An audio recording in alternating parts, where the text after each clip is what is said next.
Hello, good morning students. ગઈકાલે આપણે hydraulic turbines ચેપ્ટરની શરૂઆત કરી હતી.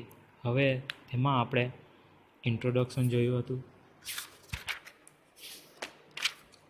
હાઇડ્રોલિક ટર્બાઇન શું છે, હાઇડ્રોલિક મશીન શું છે, development of the water turbine, turbine કેવી રીતના ડેવલપ થયા છે, ક્લાસિફિકેશન ઓફ ટર્બાઇન, એમનું ક્લાસિફિકેશન શું છે, ઇમ્પલ્સ અને રિએક્શન ટર્બાઇનનો થોડીક માહિતી મેળવી.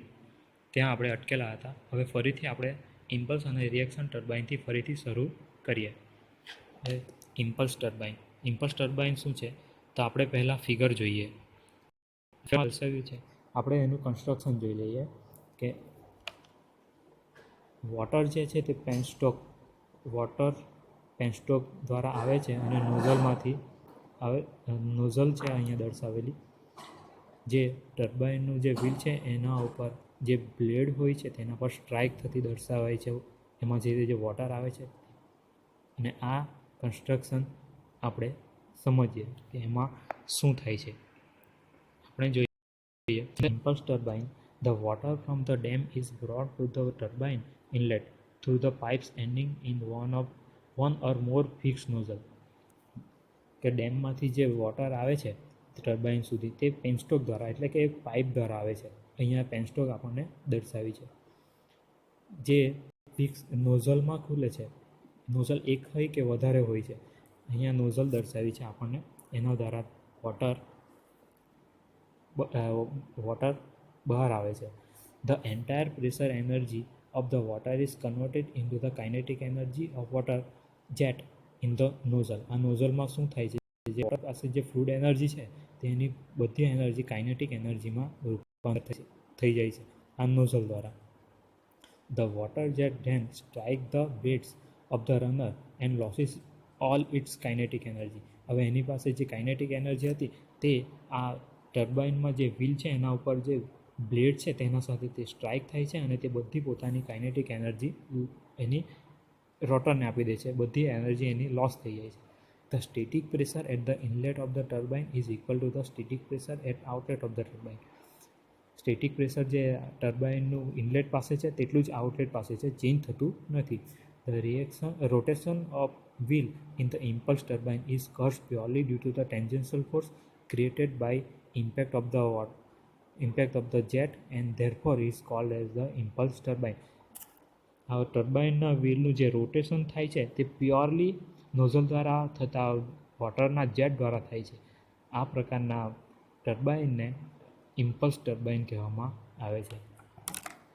આપણે જોઈએ કે આ વોટર જે છે, વોટર પાસે જે ફ્લુઇડ એનર્જી છે, પેનસ્ટોક દ્વારા તે વોટર આવે છે, નોઝલ દ્વારા તે બહાર આવે છે અને તેને કાઇનેટિક એનર્જીમાં રૂપાંતર થાય છે. તે બધી જ કાઇનેટિક એનર્જી જે રોટેટિંગ વ્હીલ છે તેની ઉપર લાગેલી બ્લેડ સાથે સ્ટ્રાઇક થવાથી તેને આપી દે છે અને ટર્બાઇન વ્હીલ ફરવા લાગે છે. બરાબર, આ થયું ઇમ્પલ્સ ટર્બાઇન. હવે છે રિએક્શન ટર્બાઇન. તો રિએક્શન ટર્બાઇનનું આપણે કન્સ્ટ્રક્શન જોઈએ ફિગર દ્વારા. આ છે રિએક્શન ટર્બાઇન. એમાં પણ પેનસ્ટોક છે, વોટર પાસે કંઈક એનર્જી છે તે આવી રહી હોય છે. એક સ્પાઇરલ કેસિંગમાં શું હોય છે, તો ફિક્સ બ્લેડ હોય છે અને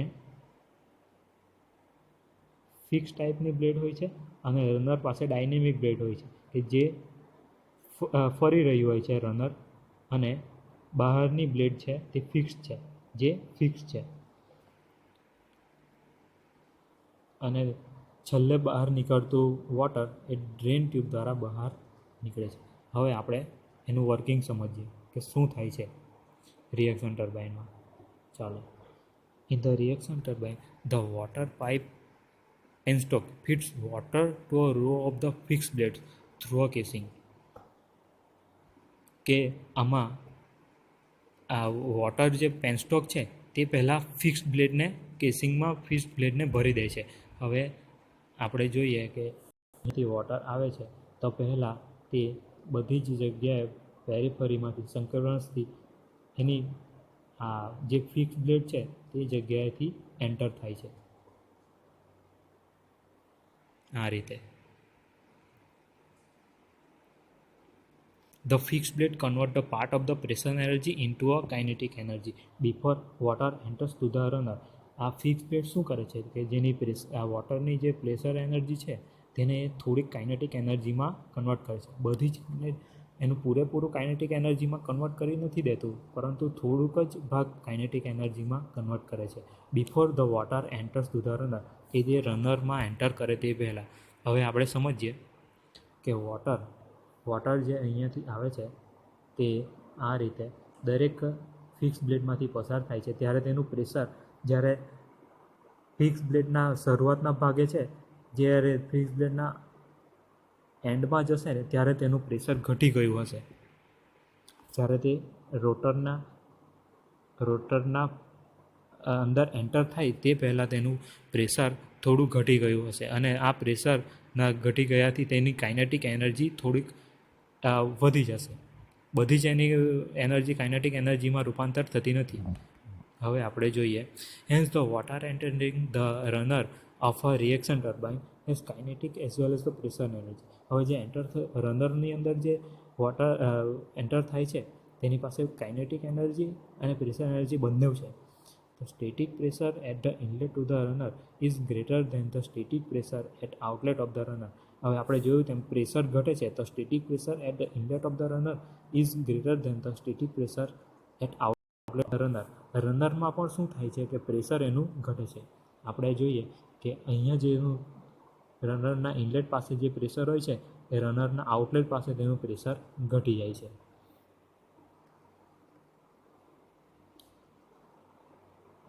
There is a gradual reduction in the static pressure only into the kinetic energy while the water is flowing through the runner. એટલે ગ્રેજ્યુએશન જ રિડક્શન થાય છે પ્રેશર એનર્જીનું. The kinetic energy relative to the rotating runner is increased. હવે rotating રનરની kinetic energy તે વધે છે. Hence the reaction force is exerted on the runner blade. આથી તે રનર બ્લેડ પર રિએક્શન ફોર્સ લાગે છે, આથી તે ફરે છે. The rotation of the runner is partly due to the impulse action as well as partly due to the reduction of the pressure in the runner blades, and therefore the turbine is called reaction turbine. હવે આમાં એમ કીધું છે કે આ runner છે જે કયા બે કારણે ફરે છે, બે કારણોથી ફરે છે. તો પહેલું તો વોટરના જે ઇમ્પલ્સ થવાથી ફરે છે, અને બીજું તો પ્રેશર જે રિડક્શન થયું એના લીધે જેની કાઇનેટિક એનર્જી વધી એના લીધે તે રોટર ફરે છે. ફોર એક્ઝામ્પલ, અહીંયાથી જે વોટર આવ્યું, આ વોટર એની એનર્જી લઈને આવ્યું, તો એના લીધે એ રનર પાસે જે એનર્જી હોય છે તે એના લીધે તે ફરે છે. બીજું કે એ રનર પાસે જ્યારે જાય છે ત્યારે એના ઇનલેટ અને આઉટલેટ પાસે જે પ્રેશર હોય છે તે સરખા નથી રહેતા. પહેલાં એનું ઇનલેટ પાસે પ્રેશર વધારે હોય છે અને આઉટલેટ પાસે પ્રેશર ઓછું હોય છે, અને આ પ્રેશરના ઘટાડાને કારણે તેની એનર્જી કાઇનેટિક એનર્જીમાં રૂપાંતર થાય છે, અને આ એનર્જીના કારણે એનું રોટેશન થાય છે. આ કન્સેપ્ટના લીધે તેને રિએક્શન ટર્બાઇન કહેવામાં આવે છે. આપણે જોઈ લીધું આ રિએક્શન ટર્બાઇન. હવે બેની કમ્પેરિઝન જોઈએ. Comparison between the impulse and the reaction turbine. તો મુદ્દો કયો છે? તો પહેલું, ફ્લુઇડ એનર્જી કન્ઝર્વેશન, કે એમાં જે ફ્લુઇડ જે આવે છે તેનું એનર્જીનું શેમાં રૂપાંતર થાય છે. તો ઇમ્પલ્સ ટર્બાઇનમાં શું થાય છે? તો entire fluid energy of the water is first converted into the kinetic energy in the nozzle. આપણે જોયું તેમ કે નોઝલમાં તેની બધી જ ફ્લુઇડ એનર્જી કાઇનેટિક એનર્જીમાં રૂપાંતર થઈ જાય છે. જ્યારે રિએક્શન ટર્બાઇનમાં શું થાય છે? The available energy of the water is partly converted into kinetic energy in the fix blade, કે જેમાં અવેલેબલ જે એનર્જી છે તેમાં આપણે ફિક્સ બ્લેડમાં જોયું કે થોડોક ભાગ કાઇનેટિક એનર્જીમાં રૂપાંતર થઈ જાય છે, પૂરેપૂરો રૂપાંતર થતો નથી. બીજો મુદ્દો છે ફ્લો પાથ. તો વોટર કયા પાથમાં ફ્લો કરે છે? The water flows through the nozzle and strike the moving the blade mountain on the wheel. આપણે જોયું તેમ કે વોટર નોઝલમાંથી બહાર આવે છે અને મૂવિંગ બ્લેડ પર સ્ટ્રાઇક કરે છે. આ નોઝલમાંથી વોટર બહાર આવે છે અને મૂવિંગ બ્લેડ પર તે સ્ટ્રાઇક કરે છે. આ એનો ફ્લો પાથ છે ઇમ્પલ્સ ટર્બાઇનમાં. હવે રિએક્શન ટર્બાઇનમાં તે કઈ રીતે છે? તો the water first enters the fix blade and then runner blade. The water પહેલાં આ ફિક્સ બ્લેડમાં અહીંયા ફિક્સ બ્લેડમાં એન્ટર થાય છે અને પછી તે ડાયનેમિક મતલબ કે રનર બ્લેડમાં તે એન્ટર થાય છે. ત્રીજો ટોપિક છે energy inlet to the moving blade. કે જ્યારે ફ્લુઇડ પાસે જે એનર્જી છે ઇનલેટ પાસે કઈ છે, તો તે only in the impulse turbine. તે ઇમ્પલ્સ ટર્બાઇનમાં ફક્ત કાઇનેટિક એનર્જી જ હોય છે, જ્યારે રિએક્શન ટર્બાઇનમાં kinetic as well as the potential energy બંને હોય છે. પછીનો મુદ્દો છે the change in the pressure and the velocity. The pressure of the flowing water remains constant and equal to the atmospheric pressure. કે જેમાં પ્રેશર છે, વોટરનું જે પ્રેશર છે તે કોન્સ્ટન્ટ રહે છે અને તે એટમોસ્ફેરિક પ્રેશર જેટલું હોય છે. જ્યારે in the reaction turbine the pressure and velocity both are changes while passing through the runner. જ્યારે રનરમાંથી તે પસાર થાય છે વોટર, ત્યારે તેની પ્રેશર અને વેલોસિટી બંને પ્રોપર્ટી ચેન્જ થાય છે. હવે જોઈએ entering of water. The water જોઈએ તો impulse turbine the water may be admitted over a part of the circumference or over the whole circumference of the wheel. કે વોટર જ્યારે એન્ટર થાય છે તો તેના આખા આપણે જે રોટર છે તે રાઉન્ડ હોય છે, તો એના બધા જ ભાગ પર કે કોઈ એક ભાગ પર તે સ્ટ્રાઇક થાય છે વોટર, એવું હોઈ શકે. જ્યારે બીજો in the reaction turbine the water must be admitted over the whole circumference of the wheel. કે વોટર તેના આખા જ સર્કમ્ફરન્સ પર તે એડમિટ થાય છે કે આવે છે. આપણે જોઈએ કે ઇમ્પલ્સ ટર્બાઇનમાં આ વોટર એના અમુક ભાગ પર જ એ સ્ટ્રાઇક થાય છે, બધા પર એ થતું નથી. જ્યારે રિએક્શન ટર્બાઇનમાં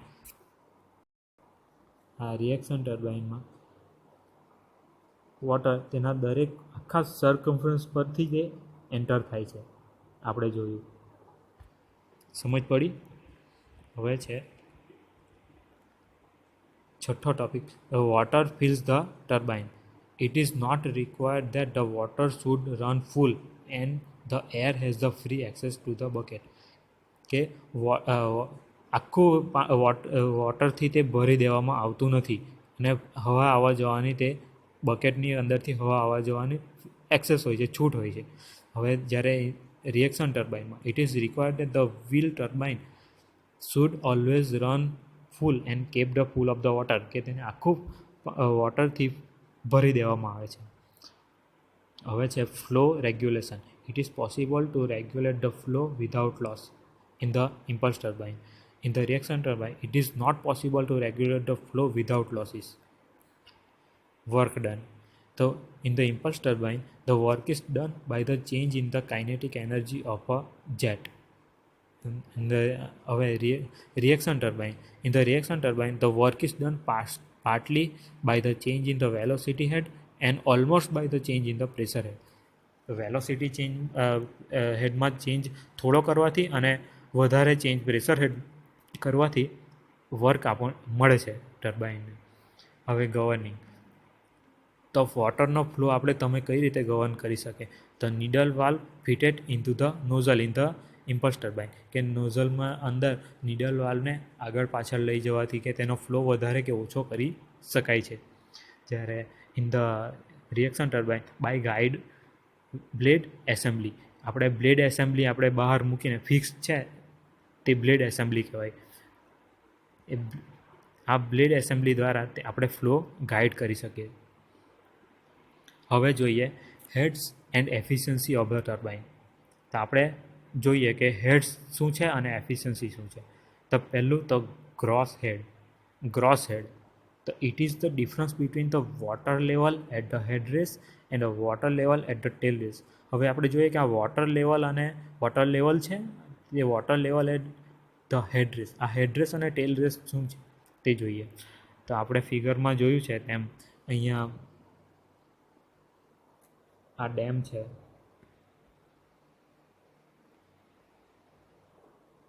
આ ડેમ છે દેખાયો, અહીંયા વોટર રિઝર્વર છે, એની ઉપરની સપાટી છે તેને હેડ રેસ કહેવામાં આવે છે. અને આ જે ટર્બાઇન છે, ટર્બાઇનમાંથી જે વોટર જ્યારે બહાર નીકળે છે અને તે જે રિઝર્વમાં વાયરમાં હોય છે તેને આપણે ટેલ રેસ કહીએ છીએ. એટલે તેની જે સપાટી હોય છે તેને ટેલ રેસ કહેવાય. આ બે સપાટી વચ્ચેના ડિફરન્સને ગ્રોસ હેડ કહેવામાં આવે છે. હા, આપણે જે હેડ રેસ અને ટેલ રેસ વચ્ચેનો જે ડિફરન્સ છે તેને ગ્રોસ હેડ કહેવામાં આવે છે. સમજ પડી? Net head. It is the head available at the inlet of turbine when the water flowing from the reservoir through pipes.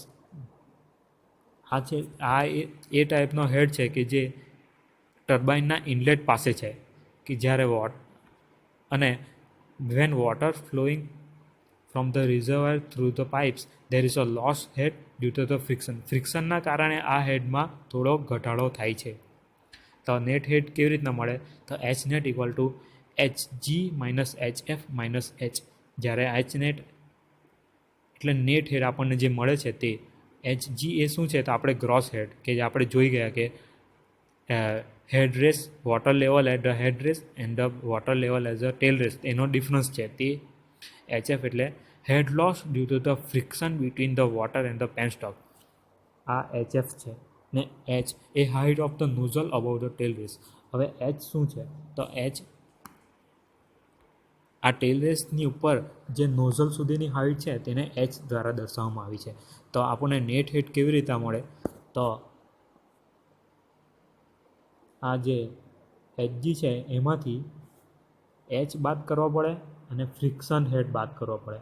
હા, તો આપણને એચ નેટ મળે. ચાલો જોઈએ. H net equal to H G minus H F minus H. હવે H F એ head loss due to the friction between the water and the penstock. તે કયા સૂત્રો દ્વારા દર્શાવવામાં આવે? તો 4FL_V² અપોન 2GD. હવે એના ટર્મ્સ જોઈએ. આ શું છે? તો H equal to height of the nozzle above the tail race. આપણે જોયું એમ કે નોઝલથી તે ટેલ રેસ સુધીનું હાઇટ. એફ એટલે coefficient of friction. L equal to length of the penstock, કે પેનસ્ટોકની લેન્થ છે. આ જે પેનસ્ટોક છે એની લેન્થ. વી છે, V equal to velocity of the water in the penstock. આ વોટરની પેનસ્ટોકની અંદર જે વેલોસિટી છે તે વી છે. D equal to diameter of the penstock. તો ડાયામીટર છે પેનસ્ટોકનો એ. આ પ્રોપર્ટી પેનસ્ટોકની શું કામ લીધી? કારણ કે ફ્રિક્શન લોસ એ પેનસ્ટોકની અંદર થાય છે એટલે તે આપણે પેનસ્ટોકની પ્રોપર્ટીઝ લીધી. આપણે સમજ પડી આટલામાં? હવે આપણે જોઈએ એફિશિયન્સી ઓફ ધ ટર્બાઇન. તો ટર્બાઇનમાં કેટલા ટાઈપની એફિશિયન્સી મળે છે? તો પહેલું તો mechanical efficiency, eta M. It is the ratio of the power at the shaft of the turbine to power delivered by the water to the runner. જો ટર્બાઇનના શાફ્ટ પાસે જે પાવર અવેલેબલ થાય છે અને power delivered by water to the runner એનો ratio છે. મતલબ equal to SP by RP, shaft power by rotor power.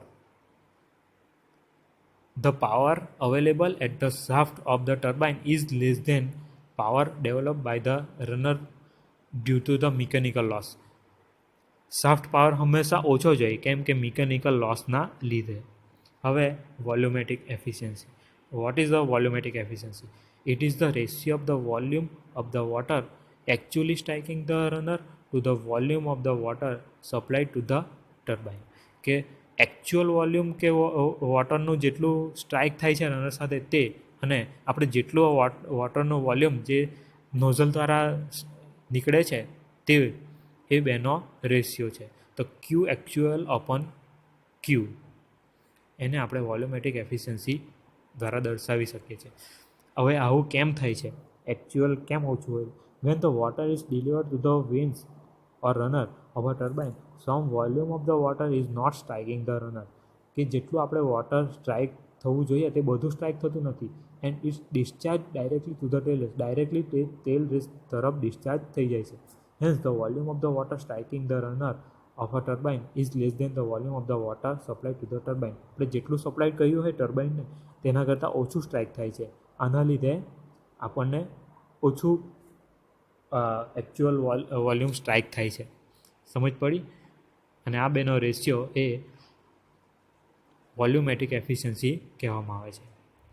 હવે ત્રીજું છે hydraulic efficiency. It is the ratio of the power develop at the turbine runner to the power supplied at the inlet of the runner. એટલે કે રનરના outlet પાસે જે power મળ્યો છે તે અને રનરના ઇનલેટ પાસે જે પાવર સપ્લાય કર્યો છે તે. તો રનરના ઇનલેટ પાસે આપણે કયો પાવર સપ્લાય કરીએ છીએ? તો આપણે વોટર પાવર એને કહી શકીએ છીએ, વોટર દ્વારા. અને power develop at the turbine, જેને આપણે રોટર પાવર તરીકે ઓળખીએ છીએ. હવે overall efficiency. It is the ratio of the power available at the shaft output power of the turbine to the power available from the water jet input power. Overall efficiency આપણે શું કહેવાય કે output power ઉપર input power. તો output power એ શું છે? તો એ shaft power છે. ને ઇનપુટ પાવર શું છે? તો power available from the water jet. એ વોટર જેટથી જે પાવર અવેલેબલ થયો એ. તો SP અપોન WP. હવે વોટર પાવર શું છે તે જોઈએ. તો water power is equal to the weight of the water striking the vanes per second into net head on the turbine. હવે net head on the turbine કે આપણે તો જોયું તે એ શું છે? તો H છે, એ દર્શાવી દીધેલો છે. Weight of the water striking the vanes per second એટલે M/S કહેવાય, M/S. અને M એ શું કહેવાય? તો રો એ અપોન S. હવે E upon S rho V upon S, sorry, તો વી અપોન S શું કહેવાય? તો રો ઇન્ટુ ક્યુ એટલે ફ્લો. ને M equal to rho V into G. તો rho Q into G into H. આ term અહીંયા દર્શાવેલી છે. સમજ પડી? એ વોટમાં મળે. હવે એને કિલોવોટમાં ફેરવવું હોય તો એને 1000 વડે ડિવાઈડ કરવું પડે. તો Q equal to total volume of the water supplied per second, જેનો એકમ છે મીટર ક્યુબ પર સેકન્ડ. ને rho equal to density of water supplied, જેનો એકમ છે કેજી પર મીટર ક્યુબ. હવે output power efficiency, overall efficiency કે જે શાફ્ટ પાવર અપોન રોજી ક્યુ ઇન્ટુ એચ જે આપણે ઉપર મેળવ્યું છે. હવે એને આપણે સિમ્પ્લિફાઈ કરીએ તો ક્યુ એકચ્યુઅલ બાય ક્યુ એકચ્યુઅલ વડે આપણે ગુણાકાર કરીએ, મલ્ટીપ્લાય કરીએ, અને આરપી બાય આરપી વડે પણ આપણે ગુણાકાર કરીએ તો વેલ્યુમાં કોઈ ચેન્જ આવતો નથી. હવે તેને સિમ્પ્લિફાઈ કરીએ તો એન્ડ સ્વરૂપ એવું મળે છે કે આ ઓવરઓલ એફિશિયન્સી એ બાકીની 3 એફિશિયન્સીઓનું મલ્ટિપ્લિકેશન છે. Overall efficiency equal to volumetric efficiency into mechanical efficiency into hydraulic efficiency. સમજ પડી? હવે લોસીસ શું છે તે જોઈએ. તો ક્યાં ક્યાં લોસ થાય છે? તો જ્યારે આ ફ્લો થાય છે તો ફ્લો રેટમાં લોસ થાય છે. તો ત્યારે આપણને વોલ્યુમેટ્રિક એફિશિયન્સી મળે છે. અને ત્યારે જે લોસ થાય છે તે ફ્લોનો હોય છે. તો તે કયો હોય છે? તો ક્યુ માઇનસ ક્યુ એકચ્યુઅલ. બીજું ટર્બાઇન પાસે. તો ટર્બાઇન પાસે શું થાય છે? The head loss in the runner due to the roughness of the vane. તો વેનની રફનેસના કારણે હેડ લોસ થાય છે. અને તે કેટલું છે? તો જ્યારે રોટર પાવર જે એન્ડમાં મળે છે તે વોટર પાવર જે આપણે ઇનપુટ આપીએ છીએ તે એના કરતાં ઓછું જ હોય છે. અને એમનો ડિફરન્સ એટલે આપણને હેડ લોસ તરીકે મળે છે. Water power minus rotor power. અને તે એફિશિયન્સીને હાઇડ્રોલિક એફિશિયન્સી કહેવામાં આવે છે, આરપી બાય ડબલ્યુપી. હવે જ્યારે ટર્બાઇનમાં શાફ્ટ પાસે જે પાવર મળે છે તે આઉટલેટ ઓફ ધ ટર્બાઇન પાસે જે પાવર હતો તેના કરતાં ઓછો હોય છે, કે જેને મિકેનિકલ લોસ તરીકે આપણે તે વચ્ચેના ડિફરન્સને મિકેનિકલ લોસ તરીકે આપણે કહી શકીએ છીએ. તો તે mechanical efficiency is equal to shaft power by rotor power. અને આપણે એમાં આટલી જ મિકેનિઝમમાં આપણે ટોટલ 3 લોસ જોયા: volume loss, head loss and mechanical loss. તો આ છે લોસીસ ઇન ધ ટર્બાઇન. હવે નેક્સ્ટ લેક્ચરમાં આપણે પેલ્ટન વ્હીલ કે જે ઇમ્પલ્સ ટર્બાઇન છે એ વિશે આપણે જોઈશું. આપણે અત્યાર સુધીમાં શું જોયું તે જોઈ લઈએ કે એફિશિયન્સી ટર્બાઇનની, હેડ, ઇમ્પલ્સ અને રિએક્શન ટર્બાઇનનો ડિફરન્સ, કમ્પેરિઝન અને એ શું છે તે આપણે જોયું. હવે મળીએ આપણે નેક્સ્ટ લેક્ચરમાં. Thank you for watching this video.